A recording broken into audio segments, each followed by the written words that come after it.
Hello everyone, welcome back to GK Today. Myself Sia Verma and very good morning. I hope you all are doing very well. आज के session में हमें cover करना है 14th of अगस्त के जो most important news रही है उनका क्वेश्चन फॉर्म में एनालिसिस फाइन। इसी के साथ these questions are part of daily 20 MCQ series which is available on GK today application. जो की डिस्कशन पॉइंट रहने वाले उन्हीं में से माउंट किलिमंजारो हम डिस्कस करने वाले, Nankai trough, Paris Olympics, winter Olympics, India at Olympics. Fine, काफी सारे क्वेश्चन हम यहाँ से देखने वाले हैं। सेंट मार्टिन आइलैंड, ये न्यूज में क्यों रहा था अभी आइलैंड, इसको हम देखने वाले हैं। इसी के अलावा योजना हम डिस्कस करेंगे, प्रोटेक्शन फंड, सैटेलाइट्स, टेलीस्कोप और डायबिटीज के लिए जो रिसेंटली अपडेट मिली है उसके जो रिसर्च है हम डिस्कस करने वाले हैं सिंगल सेशन में। फाइन, स्टार्ट करते हैं session with the very first question. So the first question is Mount Kilimanjaro recently seen in the news is located in which country? So किस country में located है Mount Kilimanjaro? So the answer is Tanzania. Tanzania में located है Mount Kilimanjaro। Tanzania जो कि part है Africa continent का, उसी का नेशन है तंजानिया, अफ्रीका। उसी के साथ माउंट किलिमंजारो अफ्रीका का टॉलेस्ट माउंटेन है। न्यूज में क्यों रहा? फर्स्ट, बिकॉज जो क्लाइंबर से कहा कि हिमालय माउंटेनियरिंग इंस्टीट्यूट के वो रिसेंटली पहुंचे हैं उहुरू पीक पर। उहुरू पीक ये हाईएस्ट पॉइंट है माउंट किलिमंजारो का। फाइन, सो उहुरू पीक पर पहुंचे हैं जो कि हाईएस्ट पॉइंट है कहाँ का? माउंट किलिमंजारो का। इसकी जो हाइट है वो है 5895 मीटर। फाइन, और माउंट किलिमंजारो का टॉप मोस्ट पॉइंट है जहां पर रिसेंटली क्लाइंबर्स पहुंचे हैं, मान ले माउंटेनियरिंग इंस्टीट्यूट जो कि लोकेटेड है दार्जिलिंग में। फाइन, माउंट किलिमंजारो की बात करते हैं, अफ्रीका का टॉलेस्ट माउंटेन है। कहाँ पर लोकेटेड है? तंजानिया में है। केन्या बॉर्डर के साथ अपना ये बॉर्डर शेयर करता है। एंड आल्सो इसके 3 वोल्केनिक कोन्स है, इंपॉर्टेंट है ये तीनों नाम, कीबो, माविंजी एंड शीरा। ये तीनों वोल्केनिक कोन्स है जो कि पार्ट है माउंट किलिमंजारो का। जो उहुरू पीक है वो पार्ट है कीबो वोल्केनिक कोन का जो कि हाईएस्ट है इन तीनों में से और डॉर्मेंट कैटेगरी में है। फाइन, सो कीबो वोल्केनिक कोन का पार्ट है उहुरू पॉइंट जो कि रिसेंट पे न्यूज में रहा था, जो कि माउंट किलिमंजारो का टॉप मोस्ट पॉइंट है।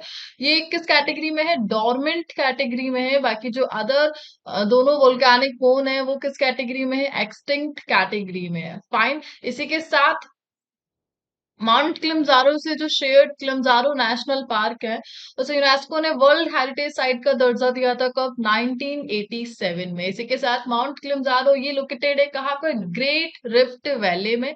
ग्रेट रिफ्ट वैली मैंने आपसे बात की थी, कहाँ कहाँ लोकेटेड है ग्रेट रिफ्ट वैली?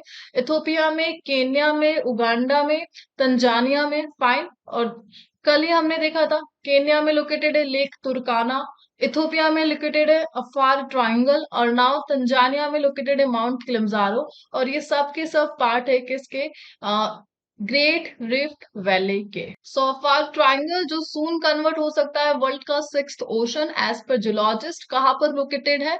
अफ्रीका में लोकेटेड है। कौन से नेशन में? इथोपिया में लोकेटेड है। और ये पार्ट है किसका? ईस्टर्न रिफ्ट वैली का। फाइन, आगे बढ़ते हैं नेक्स्ट क्वेश्चन पे। Next one is what is the Nankai trough recently seen in the news? So Nankai trough की बात की जा रही है जो कि रिसेंटली न्यूज में था। So first of all the answer is a subduction zone between two tectonic plates in Pacific ocean. So Pacific ocean में दो टेक्टोनिक प्लेट्स के बिटवीन जो एक सबडक्शन जोन है उसी में से है नंकाई ट्रॉफ। फाइन, रिसेंटली न्यूज में क्यों रहा था? फर्स्ट ऑफ ऑल क्योंकि जो जापान का मीटियोरोलॉजिकल एजेंसी है उन्होंने रिसेंटली वार्निंग दी है इंक्रीज रिस्क का। कहाँ पर? इस रीजन में, नंकाई ट्रॉफ में जो स्ट्रॉन्ग अर्थक्वेक है और सुनामीज है उनके चांसेस है इस एरिया में, इंक्रीज रिस्क है। दैट्स वाई जापान का जो मीटियोरोलॉजिकल एजेंसी है उन्होंने रिसेंट वार्निंग जारी करी है इस रीजन में। फाइन, अब सबडक्शन जोन की बात कर लेते हैं कि सबडक्शन जोन होता क्या है। सो एक्चुअली सबडक्शन जोन एक जोन है जहां पर ओशनिक प्लेट मूव करती है बीनीथ अ कॉन्टिनेंटल प्लेट। फाइन, सो कॉन्टिनेंटल प्लेट और ओशनिक प्लेट का जो मूवमेंट पॉइंट है वो जोन होता है सबडक्शन जोन। और एक टाइप का सबडक्शन जोन है नंकाई ट्रॉफ जो कि जापान में लोकेटेड है। जैसे कि आप इमेज पे देख पा रहे हैं, ये पॉइंट है सबडक्शन जोन। अब ओशनिक प्लेट और कॉन्टिनेंटल प्लेट की बात की जा रही है तो ओशनिक प्लेट तो कौन सी है यहाँ पर? फिलिपीन सी प्लेट है, जबकि जो कॉन्टिनेंटल प्लेट है वो कौन सी है? यूरेशियन प्लेट है। सो जो दो प्लेट का कन्वर्जन पॉइंट है वो कौन सी दो प्लेट्स है? Philippine Sea plate and the Eurasian plate. Fine. और रिसेंटली जो लास्ट अर्थक्वेक इस एरिया में आया था वो 1946 में आया था। एंड जो नेक्स्ट चांसेस है वो 100 से 200 ईयर के गैप में होते हैं। सो रिसेंट वार्निंग पब्लिश करी है जापान के मीटियोलॉजिकल एजेंसी। सो पैसिफिक ओशन के अराउंड में रिंग ऑफ फायर है, जहां पर ही लोकेटेड है जापान। और ये वाला जो एरिया है ये काफी ज्यादा अर्थक्वेक और सुनामी से घिरा हुआ है। काफी जितने भी जो वोल्केनोस के eruption होते हैं वो इन्हीं एरियाज में होते हैं, रिंग ऑफ फायर। इससे पहले जो मैसिव सबडक्शन जोन था जापान की हिस्ट्री में वो 2011 में हुआ था। किस रीजन में हुआ था? तोहोको रीजन में हुआ था। तोहोको रीजन में तोहोको ओकई अर्थक्वेक के नाम से पाए। और इसमें जो इन्वॉल्वमेंट था वो Pacific plate and Okhotsk plate का सबडक्शन इन्वॉल्वमेंट था। और जो अर्थक्वेक आया था वो 9.0 मैग्नीट्यूड का आया था। यहाँ पे जो लास्ट सबडक्शन जोन रहा था मैसिव 9.0, जो कि हाईएस्ट रेयर मैग्नीट्यूड है अर्थक्वेक का। सो जापान की हिस्ट्री में जो रेयरेस्ट अर्थक्वेक आया था जिसका मैग्नीट्यूड था 9.0 का, वो लास्ट आया था जापान ट्रेंच में, जो कि एक सबडक्शन जोन रहा था जापान की हिस्ट्री में। फाइन। आगे बढ़ते हैं नेक्स्ट क्वेश्चन पे। Next one is, what is the theme of the International Youth Day 2024? So International Youth Day 2024 की थीम क्या रही थी? So the answer is option number A, from clicks to progress, youth digital pathways for sustainable development. Fine. So International Youth Day celebrate किया गया recently कब? 12th of August को। Fine. Our theme mention है youth digital pathways for sustainable development. So 12th अगस्त को celebrate किया जा रहा है ये डे। कब से? सिंस 2010 से। फाइन। किसने स्टार्ट किया था? यूएन ने स्टार्ट किया था। यूएन की जो जनरल असेंबली है उन्होंने स्टार्ट किया था। 2010 से इनिशिएट हो गया इस डे को सेलिब्रेट करना। और इंडिया के लेवल पे बात की जाए तो इंडिया सेलिब्रेट करता है national youth day on 12th January. कब से? 1985 से, to honour Swami Vivekananda birth anniversary. So Swami Vivekananda ji की बर्थ एनिवर्सरी को ऑनर करने के लिए 12th जनवरी को हम मनाते हैं नेशनल यूथ डे। और 12th ऑफ अगस्त को international youth day annually observe किया जाता है। फाइन। सस्टेनेबल डेवलपमेंट यहाँ पर एक वर्ड आया है। सो अगर सस्टेनेबल डेवलपमेंट गोल्स की बात की जाए तो अचीविंग ईयर कब है? Which year is the target for achieving the SDGs? 2030 है। टोटल कितने एसडीजीज है जो अचीव करने हैं? 17 गोल्स है। इसी के अलावा कुछ एसडीजीज की मैं बात करूं तो एसडीजी 13 ये किस पे फोकस करता है? क्लाइमेट एक्शन पे फोकस करता है। जो एसडीजी 5 है वो किस पे फोकस करता है? जेंडर इक्वेलिटी पे फोकस करता है। फाइन। इसी के अलावा जो रिसेंटली जो डेज थे उसको रिवाइज कर लेते हैं। So which day is observed as World Elephant Day? So World Elephant Day 12th of August, International Youth Day 12th of August। Theme क्या रही थी? From clicks to progress। World Lion Day ये होता है 10th of August को। इसी के साथ international day of indigenous people ये हमने सेलिब्रेट किया था 9th of August को। हिरोशिमा डे 6th अगस्त को। 9th अगस्त को नागासाकी डे भी है। National handloom day 7th of अगस्त को। वर्ल्ड लंग कैंसर डे की थीम क्या रही थी? Close the care gap. Fine. और इसका जो डे था वो आपको मुझे बताना है कमेंट बॉक्स में। इसी के अलावा world day against trafficking in persons every year ये कब? 30th ऑफ जुलाई को। फाइन। इसी के साथ इंटरनेशनल टाइगर डे 29 जुलाई को एंड वर्ल्ड हेपेटाइटिस डे 28 जुलाई को। Next one is, how many medals were won by India at Paris Olympics 2024? So Paris Olympic 2024 में India ने कितने मेडल जीते? सो द आंसर इज 6 मेडल्स जीते हैं इंडिया ने। अब इंडिया के पास टोटल हो चुके हैं 41 मेडल। फाइन। 1900 में स्टार्ट किया था इंडिया ने ओलंपिक्स में पार्ट लेना और तब से लेके 2024 तक इंडिया के पास जो मेडल लिस्ट है वो 41 है। इन 41 में से 10 तो गोल्ड है, 10 सिल्वर है एंड रेस्ट 21 ब्रॉन्ज मेडल है इंडिया के पास। फाइन। और इसी के साथ रिसेंटली जो ओलंपिक फ्लैग है वो ट्रांसफर कर दिया गया है कहाँ पे? लॉस एंजलिस में, जहाँ पे नेक्स्ट एडिशन होने वाला है। कौन सा? 34th addition of summer Olympic जो कि होस्ट करेगा लॉस एंजलिस। कब करेगा? 2028 में। और इस प्रकार लॉस एंजलिस उन सिटीज में काउंट हो जाता है जिन्होंने 3 टाइम्स समर ओलंपिक को होस्ट किया है। 2 सिटीज और है जो ऑलरेडी 3 टाइम समर ओलंपिक्स को होस्ट कर चुके हैं। वो 2 सिटीज कौन सी है वो आपको मुझे बताना है कमेंट बॉक्स में। फाइन। सो सिंपली रिसेंटली जो ओलंपिक फ्लैग है वो लॉस एंजलिस को पास कर दी गई है और ओलंपिक फ्लेम को एक्सटिंग्विश किया गया है किसके द्वारा? आईओएससी के जो प्रेसिडेंट है Thomas Bach and French swimmer Leon Marchand के द्वारा। फाइन। इंडिया से टोटल 117 मेंबर टीम्स को भेजा था। 6 मेडल हम जीत कर आए। 1 सिल्वर नीरज चोपड़ा ने जीता है एंड 5 ब्रॉन्ज मेडल आए हैं हमारे पास जो कि आए हैं मनु भाकर से, स्वप्निल कुसाले से, मेंस हॉकी टीम से एंड अमन शेरावत से। फाइन। इसी के साथ ओलंपिक की हिस्ट्री में जो सबसे ज्यादा मेडल है वो सो माइकल फिलिप्स के पास सबसे ज्यादा गोल्ड है ओलंपिक्स के हिस्ट्री में। 23 गोल्ड है। टोटल 28 मेडल है इनके पास माइकल फिलिप्स के पास। फाइन। 23 गोल्ड है, 3 सिल्वर है, 2 ब्रॉन्ज है। इसी के साथ यूएस की डोमिनेंस बनी हुई है ओलंपिक्स को सबसे ज्यादा होस्ट करने में। सो जो ओलंपिक्स को सबसे ज्यादा होस्ट करा है किसने करा है? यूएस ने किया। इवन जो नेक्स्ट 2034 का विंटर ओलंपिक्स आएगा उसको भी कौन कौन होस्ट करेगा? यूएस होस्ट करेगा। फाइन। आगे बढ़ते हैं नेक्स्ट क्वेश्चन पे। Next one is Munal satellite recently seen in the news is developed by which country? So Munal satellite recently किस कंट्री ने डेवलप करा है मूनल सैटेलाइट को? So the answer is Nepal. So Nepal ने डेवलप करा है मूनल सैटेलाइट को। फाइन।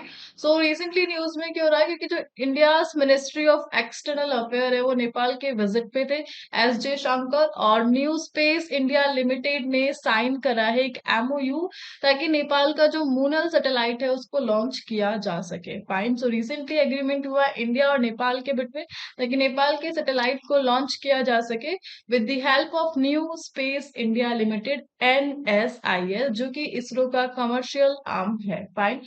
मूनल सैटेलाइट बेसिकली इसको डेवलप करा Nepal academy of science and technology ने विथ अंतरिक्ष प्रतिष्ठान नेपाल। ठीक है। एपीएन और नास्ट ने मिलकर डेवलप कराया सैटेलाइट को और इसको लॉन्च किया जाएगा NSIL के पोलर सैटेलाइट लॉन्च व्हीकल की हेल्प से। फाइन। नेपाल के प्रेसिडेंट की बात की जाए तो कौन है रिसेंटली? सो नेपाल के जो प्रेसिडेंट है वो है रामचंद्र पोडेल है और प्राइम मिनिस्टर की बात की जाए तो वो कौन है? प्राइम मिनिस्टर है केपी शर्मा ओली। NSIL की बात की जाए तो न्यू स्पेस इंडिया लिमिटेड 2019 में इसको लॉन्च किया गया था। प्राइमरी फंक्शन क्या है? कमर्शलाइजिंग स्पेस प्रोडक्ट। कमर्शियल आर्म है इसरो का और जो पेरेंट ऑर्गेनाइजेशन है इसरो है इंडियन स्पेस रिसर्च ऑर्गेनाइजेशन। आगे बढ़ते हैं नेक्स्ट क्वेश्चन पे। Next one is Saint Martin Island recently seen in the news is located in which country? So recently एक island news में रहा था that island is Saint Martin Island और ये किस country में located है? तो first of all ये located है कहाँ पर? बांग्लादेश में located है। So बांग्लादेश में recently जो military coup हुआ है उसके पीछे बताया जा रहा है सेंट मार्टिन आइलैंड को। वाई? क्योंकि यूएस ने यहाँ पे अपना मिलिट्री बेस एस्टेब्लिश करने के लिए बांग्लादेश से मांग करी थी इस आइलैंड की, सेंट मार्टिन आइलैंड की, लेकिन बांग्लादेश की जो शेख हसीना है उन्होंने मना कर दिया था, रिफ्यूज कर दिया था इस आइलैंड को देने से और रिजल्ट मिलिट्री coup। सो मिलिट्री coup के लिए जिसको रिस्पॉन्सिबल बताया जा रहा है वो है USA by the Sheikh Hasina. Fine. So उनका क्लेम आया रिसेंटली कि उनका जो रिफ्यूजल था to give up control of Saint Martin island उसी के कारण रिसेंटली मिलिट्री coup हुआ है बांग्लादेश में सेंट मार्टिन आइलैंड जिसको कोकोनट आइलैंड भी कहा जाता है। इसी के साथ मिलिट्री coup की बात की जा रही है 2021 में मिलिट्री coup हुआ था। कहाँ पर? म्यांमार में हुआ था। सबसे ज्यादा जो मिलिट्री coup हुए हैं वो कहाँ पे हुए हैं? अफ्रीका कॉन्टिनेंट में हुए हैं और अफ्रीका में लास्ट 3 इयर्स में 7 मिलिट्री coups हो चुके हैं। तो लार्जेस्ट जहाँ हुए हैं अफ्रीका में 7 टाइम हो चुके हैं लास्ट 3 इयर्स पे। फाइन। आगे बढ़ते हैं नेक्स्ट क्वेश्चन पे। बस Next one is which is a nodal ministry of investor education protection fund recently seen in the news. So जो nodal ministry है IEPF के लिए जो कि recently news में रहा था investor education and protection fund. So इसकी जो nodal agency है answer is Ministry of Corporate Affairs. So Ministry of Corporate Affairs जो कि आता है under Ministry of Finance के वो नोडल मिनिस्ट्री है IEPF. So recently union finance minister Nirmala Sitharaman ने प्रपोज करा है the banking laws amendment bill 2024 ताकि ट्रांसफर किया जा सके जो भी अनक्लेम्ड डिविडेंड से शेयर से बॉन्ड है किसमें investor education and protection fund में. सो अनक्लेम्ड सिक्योरिटी को ट्रांसफर करना है किसमें investor education and protection fund में और इसके लिए रिसेंटली एक बिल को पास करवाया गया है मिनिस्ट्री ऑफ कॉर्पोरेट अफेयर्स के द्वारा. दैट्स व्हाई ये क्वेश्चन अभी न्यूज में रहा था. बेसिकली जो IEPF है इसको कंपनीज एक्ट 1956 में क्रिएट किया गया था और ये मैनेज करता है अनपेड अमाउंट को ऐसा अमाउंट जिसको क्लेम नहीं किया गया है लास्ट 7 years में including dividends and deposits. Fine. IEPF basically इसको मैनेज करने वाली जो बॉडी है investor education protection fund authority IEPF है जिसको एस्टेब्लिश किया गया था 2016 में and overseen by ministry of corporate affair जो कि मिनिस्ट्री ऑफ फाइनेंस के अंडर ही आती है. फाइन. आगे बढ़ते हैं नेक्स्ट क्वेश्चन पे. Next one is New Wise telescope recently seen in the news is was launched by which space agency? So किस space agency ने launch कर रखा है New Wise telescope को? So the answer is NASA. NASA ने launch करा है New Wise mission को जो कि एक रीन्यू फॉर्म है वाइज मिशन का. वाइज मिशन जो भी नासा का मिशन है नासा ने 2009 में स्टार्ट किया था वाइज को फिर ये 2011 में कंप्लीट हो गया था देन बाद में इसी मिशन को कन्वर्ट किया गया था न्यू वाइज मिशन में. फाइन.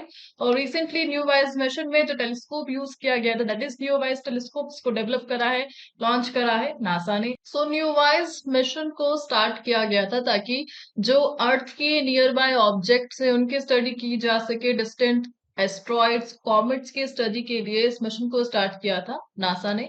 और रिसेंटली जो रिजल्ट सामने आए 1,58,000 माइनर प्लैनेट्स को डिटेक्ट किया गया थ्रू न्यू वाइज टेलीस्कोप और 34,000 न्यू वंस प्लैनेट्स को डिस्कवर किया गया इसी के थ्रू. और इसी के थ्रू डिस्कवरी हुई थी जो फर्स्ट अर्थ थी ट्रोजन एस्ट्रॉइड जो अर्थ सिमिलर एस्ट्रॉइड था. एस्ट्रॉइड जो कि प्लैनेट टाइप ही होता है फर्स्ट अर्थ ट्रोजन इसके भी डिस्कवरी हुई थी न्यू वाइज टेलीस्कोप की हेल्प से.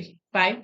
सो वाइज का जो फुल फॉर्म है वाइज फील्ड इंफ्रारेड सर्वे एक्सप्लोरर या वाइज जिसको 2009 में स्टार्ट हुआ था 2011 में कंप्लीट हो गया था देन अगेन 2013 में न्यू वाइज को इनिशिएट किया था नासा ने. फाइन. आगे बढ़ते हैं नेक्स्ट क्वेश्चन पे. नेक्स्ट वन इज प्रधानमंत्री जीवन योजना recently seen in the news comes under which ministry? So the answer is Ministry of Petroleum and Natural Gas. So Ministry of Petroleum and Natural Gas के under आता है प्रधानमंत्री जीवन योजना. फाइन. सो रिसेंटली कैबिनेट ने changes approve करे हैं to the प्रधानमंत्री जीवन योजना for funding advance biofuel project. So biofuel projects के एडवांस फंडिंग के लिए चेंजेस लाए गए हैं प्रधानमंत्री जीवन योजना में. दैट्स व्हाई ये न्यूज अभी रही थी. इस स्कीम को 2019 में लॉन्च किया गया था देन एक्सटेंड कर दिया गया था 28-29 तक target year. Second generation bioethanol from renewable sources को ये प्रमोट करता है और जो गोल्स है supporting farmers creating viable ethanol projects reducing environmental pollution through viability gap funding ये इसके मेन गोल्स रहे प्रधानमंत्री जीवन योजना के. फाइन. आगे बढ़ते हैं नेक्स्ट क्वेश्चन पे. Next one is recently researchers have identified anti diabetic herb Gymnema Sylvester in which hills of Bihar. So recently Bihar के हिल्स में एंटी डायबिटिक हर्ब्स की डिस्कवरी हुई आइडेंटिफाई किया गया है जिसका नाम है हर्ब का नाम क्या है जिम्नेमा सिल्वेस्टर और ये कौन से हिल्स में रिसेंटली मिली है. सो the answer is Brahmayoni hills. Brahmayoni hills में रिसेंटली आइडेंटिफाई किया गया है एंटी डायबिटिक हर्ब को बिहार में. दैट्स व्हाई क्वेश्चन न्यूज में रहा था. सो बेसिकली डायबिटीज को ट्रीट करने के लिए इस हर्ब को यूज किया जाएगा. सेकंड नेम क्या है गुरमार है इस हर्ब का सिल्वेस्टर गुरमार इसका सेकंड नेम है, जो कि रिसेंटली कहाँ पर आइडेंटिफाई हुई है? ब्रह्म योनि हिल्स कहाँ पे लोकेटेड है? बिहार में। सो आज के सेशन को हम यहाँ पे ही एंड करते और एंड क्विज के क्वेश्चंस को डिस्कस कर लेते। सो इनके आंसर आपको कमेंट बॉक्स में देने। जो टॉपिक मैंने सिलेक्ट किया है वो है ऑपरेशंस, जो मेजर ऑपरेशन अभी लास्ट न्यूज में रहे थे, इन्हीं के आंसर आपको कमेंट बॉक्स में देने। और जो नेक्स्ट टॉपिक होना चाहिए क्विज का, आप वो मुझे बता सकते हैं। फाइन। सो इसी के साथ सेशन को यहाँ पे एंड करते हैं एंड मिलते हैं नेक्स्ट सेशन के साथ।